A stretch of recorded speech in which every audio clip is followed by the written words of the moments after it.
Hey, everybody. Nick Camiotti, Principal Bressler, Amory and Ross. Thank you for joining us today on our 2021 cannabis update. For those of you who have joined us previously, thanks for signing on again.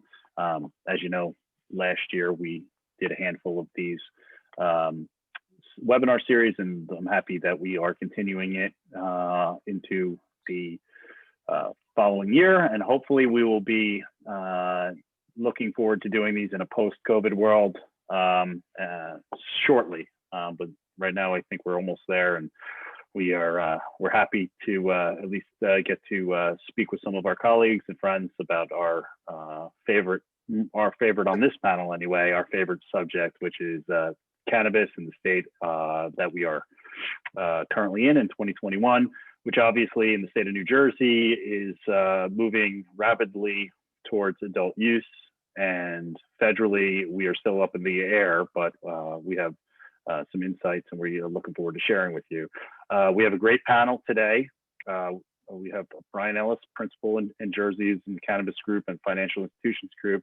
We have Jessica Gonzalez, who is also in the Cannabis Group and is also our trademark guru. And then we have Dan Rhoda, who's co-founder and CEO of Abaca, a fintech bank that is in the cannabis space. And we look forward to sharing some of the insights. The way we have envisioned the program today, obviously, Jersey has been in the news, and it's near and dear to most of our hearts and location. Not Dan's. Dan's down in Little Rock, Arkansas right now. But New Jersey obviously has been a very hot topic in the cannabis space due to its recent, passing of some legislation with respect to the adult use market. It was after a short process and very easy with no setbacks or anything like that. No, I kid. It was a long, arduous process that looked like we were on the one gold line many times, and then we would somehow fumble and throw interceptions and then get set back. But eventually the legislatures were able to pass a few bills.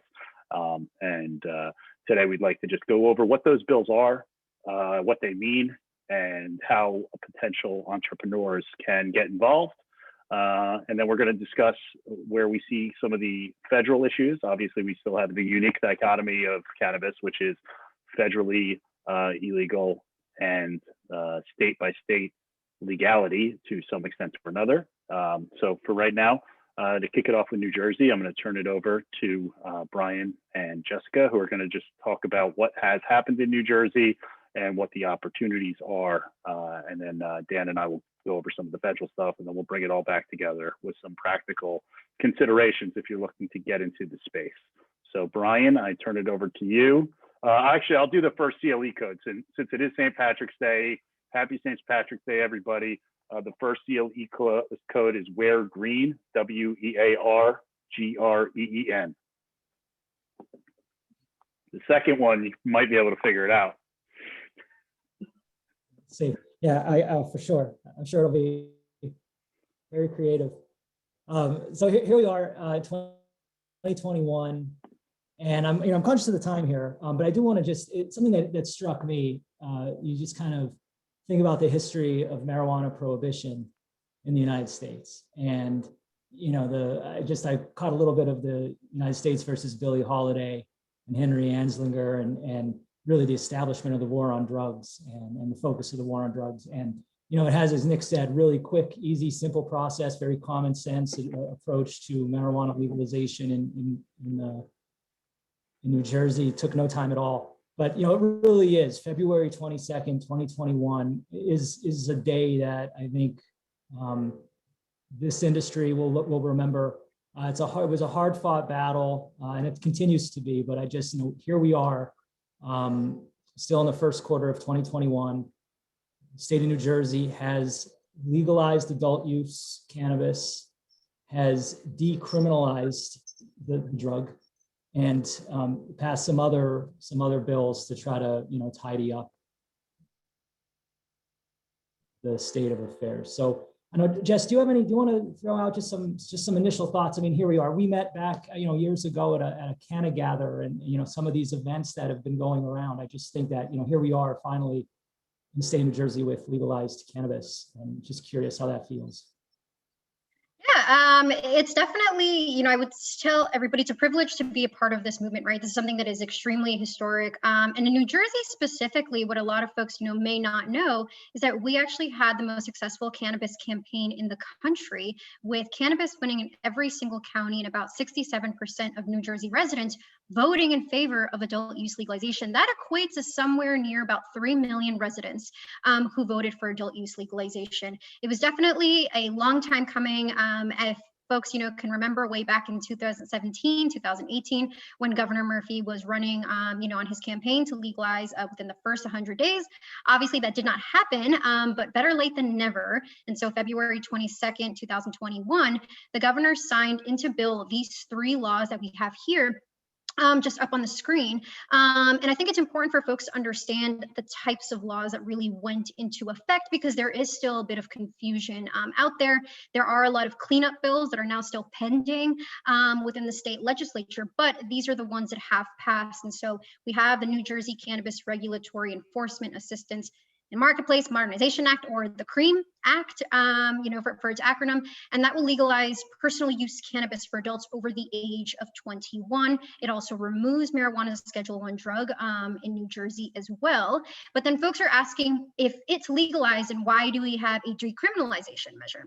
And the reason for that is because when we voted on the ballot measure, the ballot question stated, do you approve amending the state constitution to legalize a controlled form of marijuana called cannabis? Which means that what we voted for was for the legalization of cannabis, but not so much for marijuana. So what New Jersey did was they kind of split apart the terms and said marijuana equals cannabis that you don't get from a legal dispensary, and cannabis that you get from a legal dispensary, right? It is one of the only states to have actually split that apart, such that a decrim measure needed to go into effect to also decriminalize marijuana. So that is weed, cannabis, whatever you want to call it, that you just don't get from a legal dispensary. You get your guy from down the street. And so that decriminalizes in the same amount, 6 ounces, same thing with the adult use bill. And then the other clarifying provisions that helped also clean up this whole confusion between marijuana and cannabis, basically saying, anything under 6 ounces is either legalized or decriminalized to a certain extent, but also really clarified provisions for penalties for individuals under the age of 21, and especially for those under the age of 18 as well. And that was really important when you just look at the communities of color who were incarcerated disproportionately, and why we did need to have certain measures put in place. It's incredible that in New Jersey, I mean, you can come up with so many jokes. It's basically like, if you pay taxes on it, it's cannabis, so it's legal. If you don't pay taxes on it, it's marijuana and it's illegal. But I leave it to the folks who like to take shots at Jersey's I'll just say high tax state status there. Yeah, no, for sure. And, the decriminalization, I think that also raises some questions. I know some of our colleagues have asked, now that marijuana is no longer, a criminal penalty, how does that affect employers who, drug test their employees? How does that affect police officers when they are, doing routine stops? So, I guess I'll throw this out, in terms of employment, I think that there are bills pending in several states, including New Jersey, to clarify what management can and can't require of employees with respect to drug testing. Certainly, use while, during employment hours, while on a work site, employers do have a reasonable interest in prohibiting that and trying to keep that from happening. The problem is there's no good test. It's not like alcohol, like a breathalyzer. There's no way to tell if somebody is currently under the influence, apart from just observing and really kind of keeping an eye on that. So there are some safety industries, construction, federal employees, where employers are trying to get the authority to say you cannot use cannabis, whether on your own time or our time. You're just prohibited due to the nature of your employment. So I think that's an area where, to the extent employment attorneys are joining us today, if you have questions about that or want to explore that a little more deeply, it's certainly an interesting area. And with the fact that it's still prohibited federally, it's an intersection. So certainly as an employer, do what you need to do to protect yourself from potential liability. But just, and decriminalization, obviously, I think a lot of folks are here to talk about the business of cannabis and how to get the industry set up. But let's talk a little bit about decriminalization. Jessica, some of the bullet points that we threw up on the screen here. Yeah, sure. Yeah, it's just important for folks, to realize, right, that just because, we have legalized up to a certain amount doesn't particularly mean that you're able to go outside and consume freely, right? So if we want to take a look at, the treatment of alcohol, it's, you can definitely go to a bar and order a drink, but you can't take that drink, outside in public places. That's going to be sort of the same sort of roadmap that cannabis is going to be taken. And so, but, the state of New Jersey did go a little bit further, just given, New Jersey's active participation in the criminalization of cannabis, they took a step further, and there are certain penalties now for law enforcement officers who do engage with individuals, both 21 and above, but a little bit more when they're 21, less than 21, if they search them and the probable cause is smell, because smell is no longer probable cause, right? And that's pretty huge, because that's typically what folks were stopped by, was just the smell of cannabis. And so what's also important is that the New Jersey AG also ordered a lot of cases to be placed on pause, and ordered courts to really not adjudicate certain cannabis offenses until we understand what's happening in New Jersey, until there's a regulatory scheme.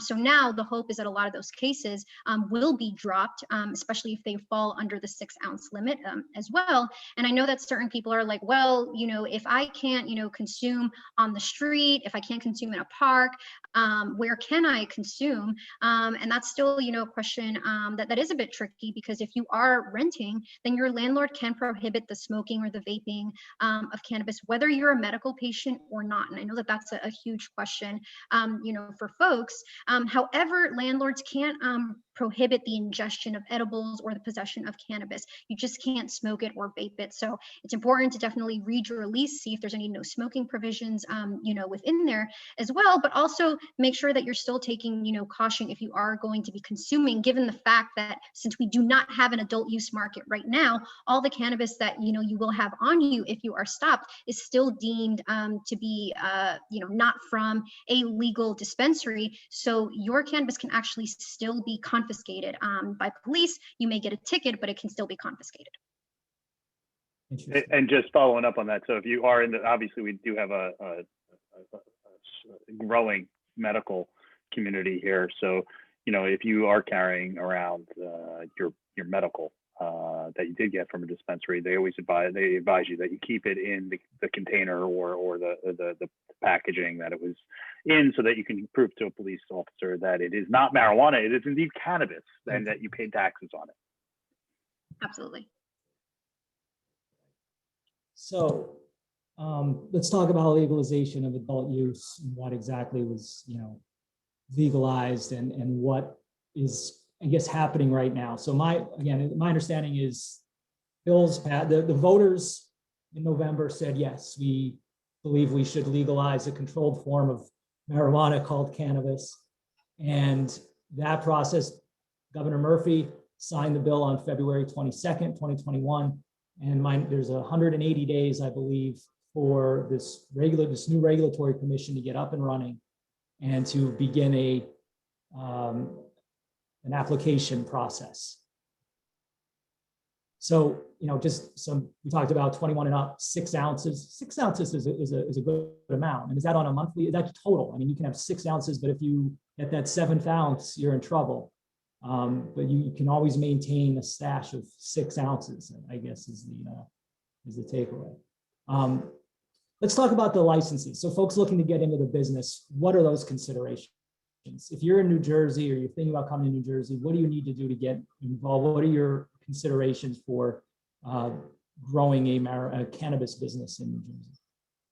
Yeah, Yeah, sure. So New Jersey is establishing 6 different classes of licenses. So I've listed them here for everybody, all the way going from cultivation, processing, wholesale, distribution, retail, and delivery. But of important note is the fact that a Class 5 retail license, if you do acquire one of those licenses, you will then be able to apply for a consumption lounge permit. Currently, I do believe in the country there's only about 1 or 2 consumption lounges.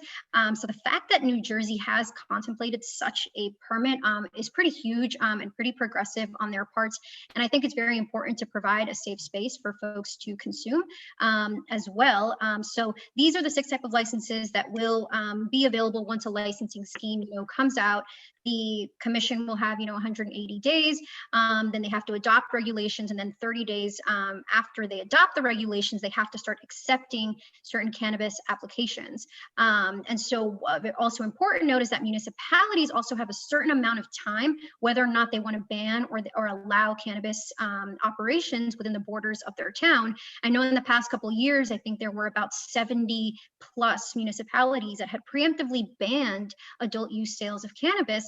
However, anything that occurred before the enactment of the adult use bill is moot. And so now they have to come up with a new ordinance. So they have until about August 22nd of this year. If they do not, then it means that they are consenting to allowing cannabis operations, and they're locked into that for 5 years. So there's a bit of a fire under municipalities to really get the conversation going as soon as possible. But the issue that municipalities are having is we want to have this talk with our constituents, but we don't have any regulations just yet. So we actually, we have the law, we have 240 pages of law, but we don't have regulations fleshing out a lot of those details as well. And of course, there's no home grow for medical patients or for adult use either. There are 2 pending cannabis bills. One is specifically for medical, one is for both adult use and for medical as well. They are gaining some traction. I know folks are very eager for home grow to allow to be able to grow their own medicine, given that in most legalized states, there are certain home grow provisions, as well. I think we can go on the next slide, Brian.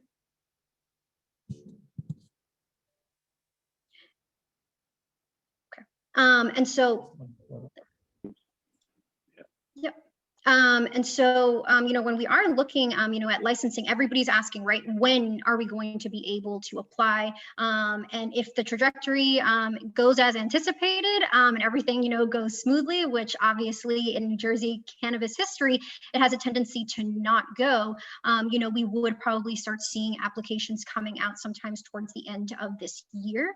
So it is imperative for folks that do want to really start getting those licenses to really start yesterday. Getting their businesses up and running, getting all the materials that they're going to need, because we have to remember that we are a hyper-competitive, hyper-regulated industry where there's going to be a lot of rules and regulations, but there's also going to be an enormous amount of competition, especially in the beginning, that we are just starting. So we're going to be one of the leading states in cannabis just because of our proximity, our population density, and the fact that we get 100 million visitors a year. I'm assuming that that's going to increase if New York, Pennsylvania, or Connecticut, doesn't jump on. So I think there's a lot of opportunity for folks to get involved in New Jersey. So as it currently stands, just real quick, with the dispensaries that currently exist for medical patients, the thought is that those dispensaries can get up and running more quickly than new dispensaries folks who are going to need to apply to get in business. So, but we're still talking months away. There's still a process. The Cannabis Regulatory Commission is still writing the regulations. So even though we have, the bills that have been signed in the law, there's still a process involved before we actually get the industry off the ground. Nick, Right. are you going to jump in? I'm sorry if I. No, I was gonna say, they have to have a certification. And I think Jess, I probably cut off as she was about to say it, but the current existing operators are gonna have to have a certification that they are able to meet the demand of the medical community, and then they can also start with adult use. But they're gonna have to have a segregated their supply. They're gonna have to segregate their inventory in order to make sure that they can do that.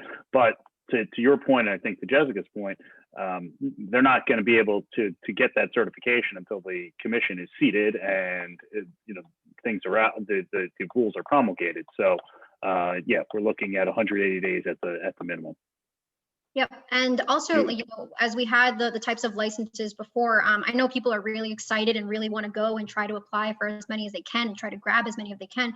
But New Jersey is really trying to stay away from the vertical model that historically they've implemented. And so there are going to be certain restrictions on the types of licenses. So especially at the cultivation level, that caused quite a stir is that there's a 37 cultivation cap limit, for the first 2 years, but that 37 also encompasses the 12 license holders that we currently have, and then the 5 standalone and 4 vertical licenses that have yet to be awarded pursuant to the 2019 RFA. So what you're really looking at is 13 standalone cultivation licenses, making it by far the most competitive type of license that will be available.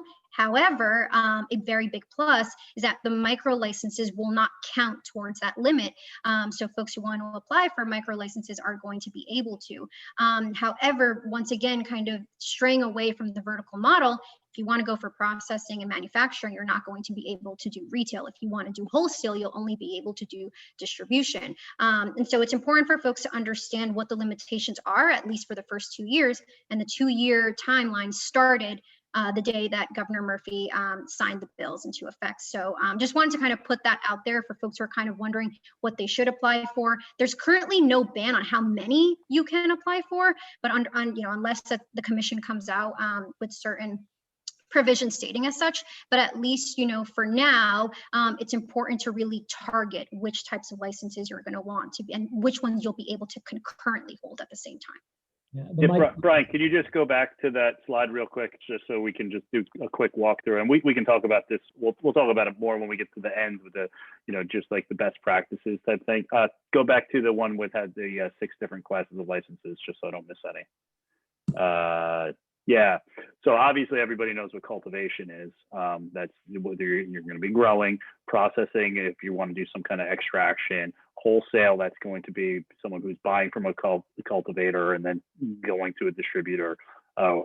Distribution also go through it. Jess, could you actually explain the difference between wholesale and distribution a little bit? Because it's a nuanced issue. Yeah, so the distribution model is basically taking very large quantities of cannabis, right? And it's not consumer facing. It's between the cannabis operators themselves, whereas the delivery is going to be consumer facing. But at the moment right now, the delivery model, they don't have too much involvement in the supply chain. It's currently looking like an Uber Eats type of model, right? Where they're going to have to work with the dispensary and then, a consumer will be able to order from them, order from the dispensary, the delivery service will pick it up. But retailers are also going to be able to have their own employees be able to deliver as well. So I am hoping, that at least on the commission level, that the delivery model does become a bit more robust rather than an Uber Eats model to kind of encourage that type of entrepreneurship. And wholesale can hold inventory, but distribution cannot hold inventory. They've got to place it, almost like act like a broker. Right. Right. Correct. Okay. Yeah, that's the nuance there, because that took me a little bit to wrap my arms around, because to me it sounded similar, but wholesale can hold inventory and they have a little bit more freedom to I guess they most likely would have a little bit more opportunity to have better profit margins, but that's more for the people who are there. And we can talk about that. We'll talk about that at the end when we're talking about picking your lane. But there in New Jersey, at least, there's a number of different lanes. Obviously 6 right there that we could talk about. So Brian, sorry about that. I just figured it made sense while we were touching on that point to jump in. And now I guess you guys we can talk about some of the social equity concerns and what New Jersey tried to accomplish here. I just think the micro license piece was a good jump off point. And I think that's, maybe we could talk about that a little more, which I think provides some access. I think it's a good step to ensuring some equity. I think social justice and equity is a huge part of this industry, just based on its history and its future. And I think that's an emphasis that folks should always keep as a consideration. And here, I think the state of New Jersey allowing these micro licenses, giving more opportunity to smaller businesses that might not be able to compete for some of the larger licenses in other areas. So in any event, we'll just kind of spend the last couple of minutes on the New Jersey piece here, talking about social justice and how the laws are designed. So, we've got, and is it the three categories, quote unquote, minorities, women, and disabled veterans are given, as the slide here, 15% of all licenses. Now, we had talked, I think in the past about, how this is going to be implemented, and how we track that the commission is doing what it is intended to do under these laws with social justice. So, Jess, can we just talk a little about the impact zones priority system and how the micro licensing thing, you think will end up working, and how it might be able to be an example for other states that are trying to get into this industry? Sure. So with the focus on social justice, I think this is a very good starting point for New Jersey. Obviously, not everything was going to be perfect, but there is a lot of room for the commission to really flesh out a lot of these, social equity programs. But really starting off, is something that we urge, folks to do is if you fall within, minority, women, or disabled vet, and 51% of your business is one of those demographics, then absolutely apply for one of those certifications to be able to fit within one of the percentage allocations, 15% to minority certified businesses, 15% to women or disabled veteran certified businesses. Alongside that are micro licenses as well. And so at least 10% of each type of license issued has to be a micro license, and 25% of the total licenses issued have to be micro licenses. So micro licenses is very attractive to folks. It's whatever the application fee is going to be, micro licenses will be half of that. But micro licenses do have a couple of restrictions. So 100% New Jersey ownership, no more than 10 employees, no more than 2,500 square feet, and there's a certain amount of quantity of cannabis that you can possess at any given month as well. And if you would have asked me probably 2-3 months ago whether or not micro licenses, were a good idea, I probably would have said not so much, because I didn't believe that the model was financially viable. However, what I was able to recommend to the state actually was to allow micro licenses to convert to full scale after 1 year. So this is going to be a great entry point and to promote a lot of New Jersey local entrepreneurship, because if you can get one of these micro licenses, if you can be successful, if you can stay compliant with regulations, then you'll just be able to go to the commission and say, here is my certification. This is what I've done. I want to, convert to a full scale. And then all of those requirements that I listed before go away, right? And I think this is going to be great in helping folks build out their business if they want to, right? But I think having that option is so big, especially when there's going to be a lot of folks fighting for investor money, to be able to say, yes, I'm starting out small, but eventually I'll be able to, have a more full scale type of license. There are also conditional licenses as well, and at least 35% of the total licenses have to be conditional licenses. So what this means is if you were to have about 75% of your application, but let's say you haven't been able to nail down, capital, you haven't been able to nail down, or your real estate, or you're just missing some key members of your team, you'll be able to go to the commission, and this actually does have certain salary requirements. So you can't make as an individual more than 200,000, or if you're married more than 400,000.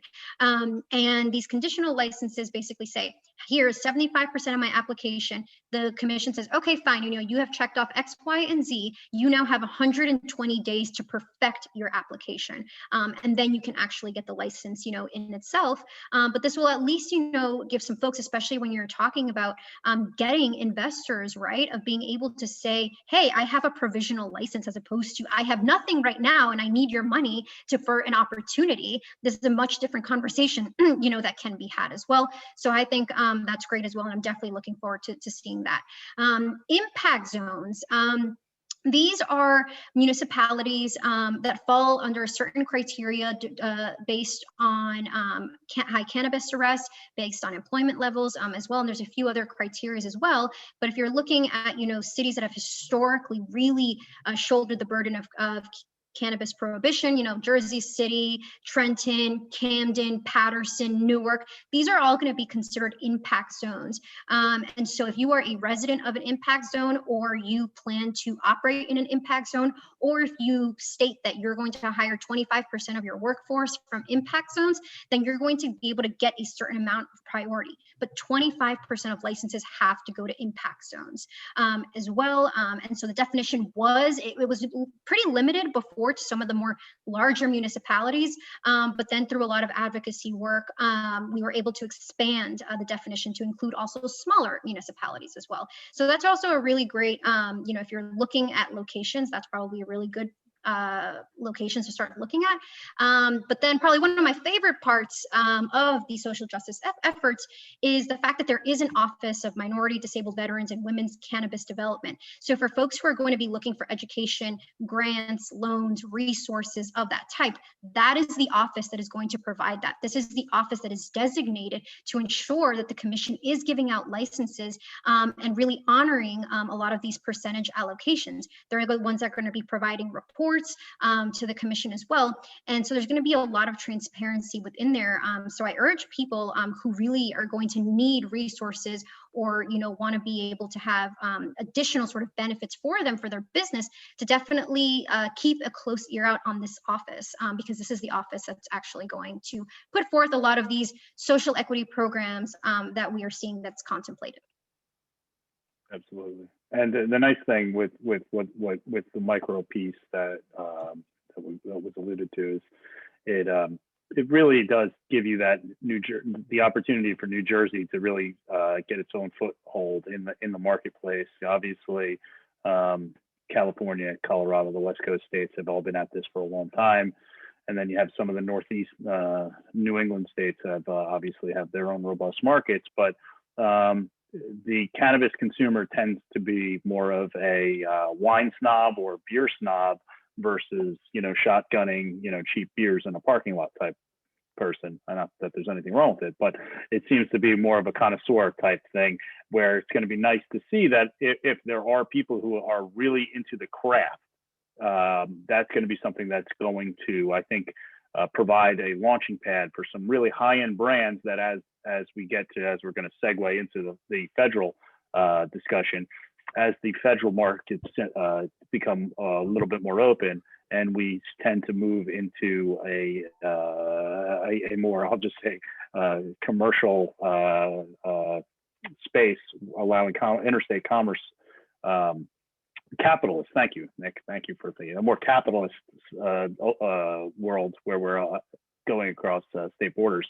You should give a New Jersey individuals who are really dedicated and really have the desire to become and build a high-end brand, or just a craft brand, or whichever kind of brand that they want to build. It should give them an opportunity where they will have the ability to play with some of the big guys as the markets open up. And as you're going to hear, I think New Jersey still has a little bit of runway here, even though we're not going to be opening up right off the bat. The second CLE code, I might as well throw that out while I'm talking, is going to be Green Rush, and that's GREENRUSH. And Brian, Dan, this is I wanted to have Dan Rhoda jump in here, and Dan, why don't you just give like a little background of who you are, and then we can talk about the nitty gritty, and tell everybody a little bit about Abaca and what Dan Rhoda is doing. Sure. Thanks, Nick. Well, I'm also an attorney by trade, and that's why you saw me also taking down the CLE codes here so that I can submit for my credit as well after this session. But about 3 years ago, after Arkansas passed medical cannabis, I co-founded Abaca with 3 other partners. We are a digital banking platform for the cannabis industry that is connecting chartered banks and credit unions with cannabis businesses to provide banking, payment processing, and lending services. And so one thing I wanted to weigh in on real quickly before we move on to kind of the second phase of this presentation is with respect to the micro license structure and also the conditional license paradigm there. These present a couple of really unique pathways for an entrepreneur to get into the industry and scale a business in an area where in most other states there have been substantial financial barriers to entry, and those barriers are only compounded by how difficult it is for any cannabis business or entrepreneur to obtain financial services. And so I think it's really interesting what New Jersey has done, and it will be interesting to see how that plays out. Agreed. It's unique, and look, it's never going to be perfect. Look, the stuff with the cannabis versus marijuana, and like one's legal, one's not.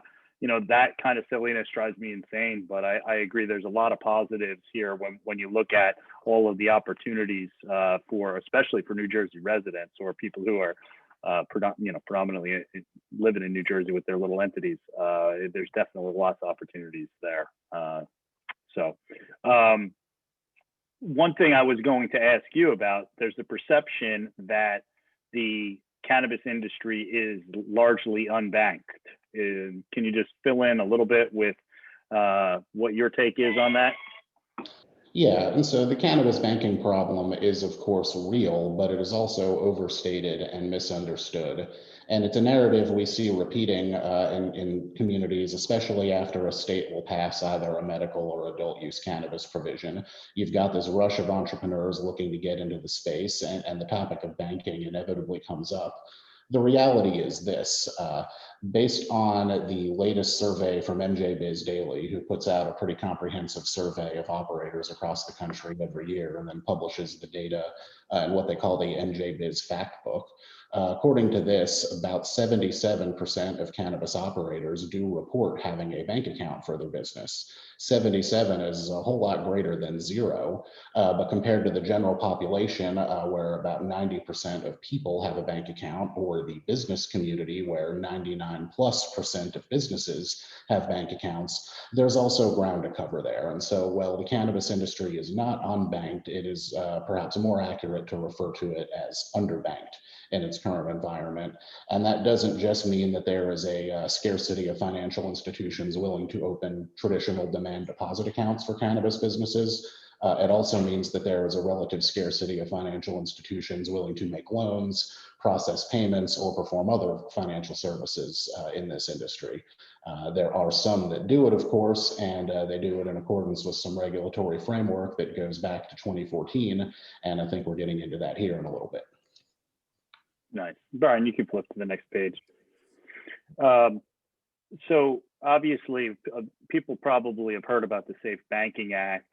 It has not been passed, but most people look at safe banking as probably being the path of least resistance at the federal level when it comes to progress towards legalization on a grander scale at the federal level. Can you just give us your thoughts on what you think about safe banking in general, and what is it actually codifying, and is it going to really change things if and when it gets passed, other than giving people a more comfort level that the federal government is starting to legitimize the industry, so to speak? Yeah, and that's a good point. Legitimacy for the industry is long overdue. And if it passes, which I believe it is the most likely form of cannabis reform to pass in the near term, it will absolutely represent a major symbolic victory for the legalization of cannabis and the maturation of the industry and the movement at large. But understanding what we just discussed about how the industry is not really unbanked, it is merely underbanked, the practical impacts of these changes might be a bit more limited. What I mean by this is that the banks and credit unions that are today serving the cannabis industry are doing so in accordance with a 3-page piece of regulatory guidance promulgated back in 2014 by FinCEN. That basically said, if your financial institution is going to ignore the conflict between federal and state law and bank the cannabis business anyway, we can't provide you a safe harbor for that, but we can provide you a pathway to follow. And it set out a scheme of SAR and CTR reporting and other things that the handful of financial institutions that are serving the industry are pretty well familiar with and versed in at this point. And what the Safe Banking Act does is takes that regulatory scheme, which again has existed since 2014, and it codifies it, it makes it permanent, and it directs the FFIEC to promulgate uniform examination procedures for financial institutions in accordance with this now permanent regulatory guidance for serving the industry. And what the guidance provides is that financial institutions that do serve the cannabis industry need to apply a significant amount of upfront know your customer scrutiny to all of the owners and control persons on one of these accounts. And they also have a pretty significant obligation to monitor the accounts, to have a high degree of confidence that the dollars getting deposited in their financial institution are in fact the proceeds of legitimate cannabis business transactions and not from any other unlawful activity. And so all of that to say, the Safe Banking Act, should it come to pass, will be a great victory for the cannabis industry, but might not have that much of a real change on either the availability of financial services or the cost. And we do know there are a cost for cannabis businesses as well that new and aspiring operators should keep in mind as they are business planning. Yeah, Dan, I think you alluded to, like, we were touched on the taxes when it coming to New Jersey, but I've always referred to the cannabis tax a little bit differently when it comes to banking and other, financial issues. So generally, what you've noticed that there's a premium that is on these services when it comes to the banking industry, right? There is, and while costs have come down in recent years as more financial institutions enter the space and as they adopt technology like Abaca to bring down the regulatory burden and ease the level of work required, we do see a cost associated with banking services and other cash-intensive and high-risk industries like casino gaming today, and that is absent the conflict in federal and state law. So we can expect some cost to persist even after safe banking. Right. Another bill that people have started to talk about, and Brian, you can flip, is the MORE Act. We had a nice discussion when we were doing our prep call yesterday on the MORE Act. And I think you and I both seem to think that this one will get a little bit more resistance. I do look at safe banking being, if I was a betting man, I would look at safe banking to be passed at some point this year, or a derivative of something similar. The MORE Act is, I think, could be a little bit more challenging to get through. Obviously, as somebody who's in the space, and an advocate for the industry, I'm in favor of most legitimization of the business. But what are some of first, give us a little bit of an overview of what the act would do, and then what are some of the potential issues with it getting passed that you have at least seen or have heard? That question to me as well? Yeah. So what the MORE Act would do, this would in fact deschedule marijuana at the federal level. And when we're talking in the parlance of the federal law, we really should use the term marijuana and not cannabis, because that's the term that exists in the Controlled Substances Act and that requires correction at the federal level. It's a bill that may even go so far as to legalize interstate commerce of cannabis between states. And as a result of that, both for regulatory reasons and frankly protective reasons, you have not seen the entire industry embrace this yet. It's believed that will create significant complexities and opposition. And so, I'm with you in somebody who works in the industry and has been an advocate for cannabis long before that. I'm in favor of anything that legitimizes cannabis, but I think some of the early chatter we've seen suggests that there is going to be a healthy debate from a variety of sides and perspectives before something like this could be passed. Yeah, and to me it seems like what they're like. I mean, there's going to be your large MSOs who have paid a lot of money and put a lot of investment into obtaining their licenses, and then you have the states who are just coming and showing up to the party. And the last thing that they're going to want is to have, everybody go, oop, the party's over. California, Colorado, and Oregon, congratulations, you guys won. So I do think that if there is something that is going to deschedule, marijuana, cannabis, whatever they want to call it at the federal level, I think that there will be some protectionist type provisions that get put in there. As I'm wearing my forecasting hat, I think you'll see some kind of 3 to 5 year runway where the states are going to have to get their stuff in order before there will be interstate commerce between them. And I think I mentioned yesterday when we were chatting, I would put money on the federal government allowing states and entities, legally licensed state companies, to export out of the United States before they allow one state to another. I don't know if I'll be right there, but I feel like that is a wager that I would make, because I could see that happening. I know Oregon was already petitioning to be allowed to export out of the U.S. And I have a feeling that something on that level could happen in the next year or two. Well, to your point, Nick, as we sit today, you could lawfully ship hemp seeds from New Jersey to Spain, but you could not ship them to Iowa. So, Right.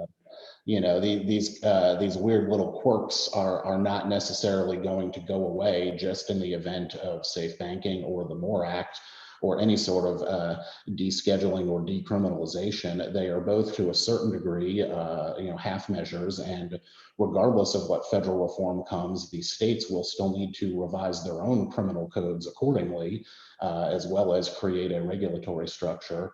And so, all of this is great progress to see, but none of this just flips a switch overnight where you're going to start seeing cannabis on the shelf at Walmart. Exactly. And Brian, you can flip to the next slide, because we're kind of touching on these things right here. As we're not. Anybody knows me, I tend to freewheel and try to get into a little bit more of a conversation. Oh no, go back one. I'm sorry. The status one. Did we change that one? Yeah. So like a lot of people, we heard when Biden won, and then we had in Georgia, the 2 Democratic senators won their runoff elections. The cannabis stocks spiked, but while there's a lot of interest in this, no, we are not giving stock tips on this webinar. When my mom starts asking which ones that she should be investing in, I go, oh my God, this horse is getting a little bit out of the barn here. And then she told me she had a Robinhood account, which blew my mind, but I digress. That's a completely different story. But we do see that obviously the ship, it's like a large battleship, obviously at the federal level. It's starting to turn, but it's going to take a while to turn. I think that would be your perspective, Dan, as well. Yeah, certainly. Just as this has taken quite a bit of time today, we think it's going to continue to take time. Yeah, absolutely. So now I want to loop in everybody, Brian, and we can go over to the practical advice. So this first slide that we have here is a little bit related to New Jersey. So I'll throw it to Jessica here. Just initially with what we have happening in Jersey, what's the practical advice here for if somebody's looking to get one of those 6 classes of licenses? What would be some of your initial comments or recommendations? So probably my first one is to really educate yourself on what's available, what the opportunities are, what are your own capabilities as well. And then once you have really narrowed that down, location is going to be so huge for all of these applications, because essentially the story needs to be built around the location. And because there's still so much we got a lot of reefer madness folks out there, it is really important that people really keep a close ear to the ground on how municipalities are moving. I know in this past 3 weeks, since Governor Murphy signed the bills into effect, that a lot of towns have been holding town meetings and public forums to really try to understand, what's happening. And so if there is a town that you want to operate in and that you may not have ties to municipal officials, that it would really behoove you to really start getting involved in those conversations, letting them know who you are, what you plan to bring to the table, how you plan to invest in that community, because there is a portion on the application that has to do with community ties, and you have to show that there are some community ties. And if you don't have those sort of local relationships, if you're not out there really putting yourself at the forefront and speaking to these municipal officials, it's going to put you in not a great position, because municipalities are going to have an enormous amount of discretion, because once you submit an application, the commission has 14 days to kick it back to the municipality to say, hey, are they adhering to all of the codes and ordinances and laws that you put forth? And the municipalities are going to say yes or no. If there is a tie in that municipality, it's the municipality who chooses. So if they have not heard of you, you have not been attending meetings, you have not shown them what you're going to do for the community, you're not really putting yourself in the best light as well.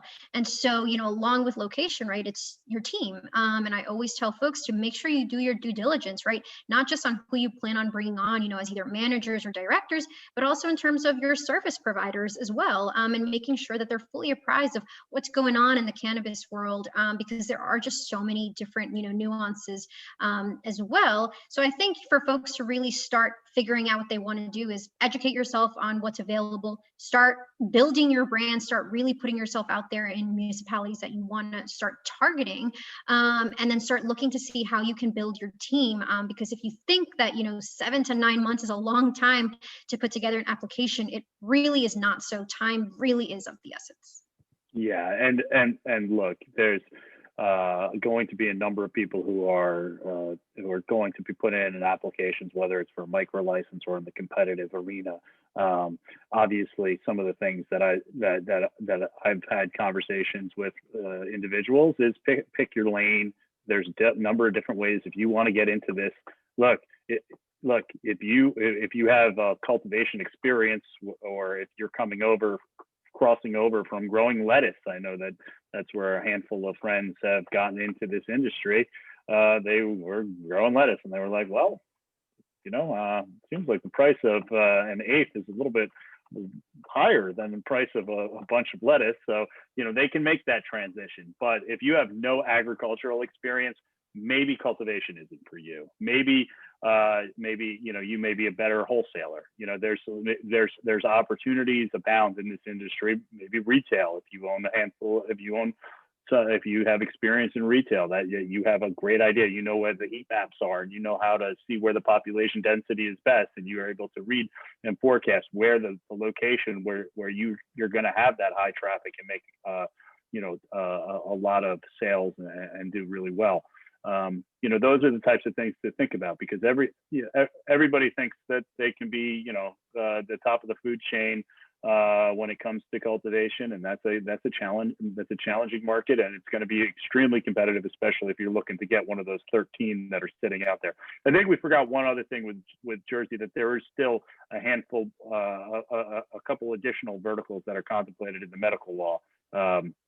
So there are a couple other options that could be out there, a couple other opportunities to get a cultivation license. But at the end of the day, it's going to be extremely competitive when you're going for the large scale cultivation licenses. Now, Dan, I think you had something yesterday where we were chatting about naming, and when you're going to need to have some kind of bank account, and the name of the entity is important. And I think you had some thoughts on that you wanted to share, right? Yeah, and I think we might hit on this on the next slide, or one of the next two, but this is all in kind of the general category of preparing your business, to get started. All of the things just suggested on the last slide are beneficial, and it's also really recommended to get your corporate documents in order. You need to be able to demonstrate both to the state in order to apply for your license, as well as to any bank where you want to open an account, who all of the beneficial owners of the company are. And that is, of course, the ultimate humans that own and or control any interest in the company. You're typically going to need to be able to also demonstrate where the funds that are going to be placed into the bank to open this business come from. I think it remains to be seen whether or not the state will require this. But your bank probably will, so you're going to want to go ahead and document that anyway. And that could be, something as simple as 3 months of brokerage statements that show, the available capital sitting in a brokerage account waiting to be converted to cash and deployed into this project. But Brian, if you'll advance to the next slide, and one of the most important tips I think we can give operators here is just kind of being practical when they name their business, when they form their LLC or corporation, is be thoughtful here. We certainly would never recommend that anybody misrepresent the nature of their business in the name of it or otherwise. So, if your name's Bob, calling your business Bob's Ice Cream Shop, LLC, maybe not the best thing to do here, but you don't have to call it Bob's Happy House of Cannabis 420, LLC either, right? Bob Holdings, Bob Enterprises, something like that is not inaccurate, but not terribly descriptive either, is probably going to serve you well in not drawing unwanted attention in a variety of circumstances. And we hear of cannabis businesses losing payroll accounts and things like that. And the only way that it seems to be that these businesses are getting discovered is based on their names. So don't make yourself a target unnecessarily there. Do come up with, both an entity name and a brand name that work for you, and go ahead and lay the foundation now to establish the legitimacy of your business to the public in the future.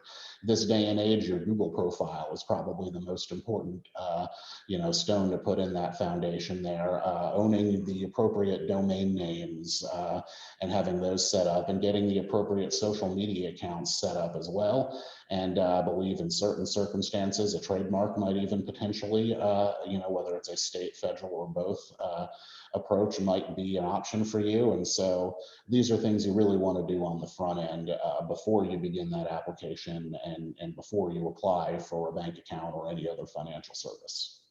Yeah, and you touched on it, so I'll have to let Jess put it on a tee and hit a home run here, since since she's the trademark guru here. Obviously federal, they're not gonna, there's no federal allowance right now, but do you anticipate, in the next, let's say, 5 years or so, that being a potential option, right? Yes, absolutely. And it's going to be, there's already so much saturation in the marketplace, right? Of a whole bunch of, blooms and flowers and, green and all of this. And that's just going to keep coming. And that's just going to really make it a lot harder for you. It's going to make it harder, for your SEO to really differentiate yourself.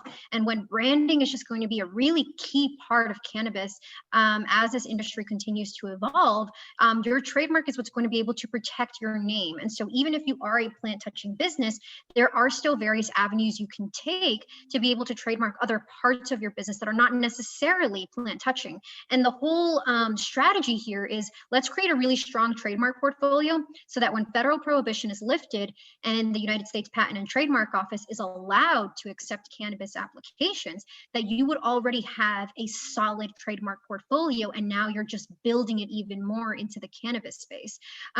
This is extremely important, because this is what we saw with hemp. As soon as the Farm Bill passed in December 2018, the USPTO began to accept, and the website crashed. And it remained crashed, and it kept crashing because there was a huge influx of hemp and CBD applications in there. So if you really want to start making a name for yourself, and you want to essentially have a sort of national or multi-state footprint, a trademark is the best way for you to really be able to protect your brand and your goodwill. Yeah, and just do the homework, poke around. Obviously, if you think you're going to be able to start a business now and trademark cookies, I think that once that, federal prohibition is lifted, you're not getting that over a brand that has been operating in California for 10 years. Stay away from punny names as well, yeah. Right? So Stony Patch, no, that's not happening, right? UPS 420, not happening either. So stay away from, don't really try to kind of, if you're inspired by certain brand names, that's one thing, but to take their name almost entirely and just turn it into a pun, definitely not a good way to go. You got to just make up something like Abaca. Right. Just really quick, one last thing, I think just kind of ties everything up is just, do your homework, like Nick said, go think these things through, talk to professionals, because if you jump into it and you do it haphazardly and, you end up having to go back and change your name because it's already taken, or, you didn't quite do the application the way it needed to be done. I mean, putting the time and resources into the front end is going to only help you at the end of the day, because, you don't want to have to go back and put more money into correcting mistakes that happened early on. So, there's a lot of potential, a lot of opportunity, but just, really a lot of areas to pay attention to. Yeah. And I want to just thank everybody for joining us. We're at the witching hour. So thank you, Brian, for handling the Jersey piece with Jess. And then thanks, Dan, once again for joining us. If anybody has questions for us that they'd like, we'll be circulating contact info, and we're happy to chat offline with about Jersey, federal, banking, trademarks, and anything else that we discussed today. But please feel free to reach out to us. And happy St. Patrick's Day, everybody, and have a nice Guinness for me later. Science Day.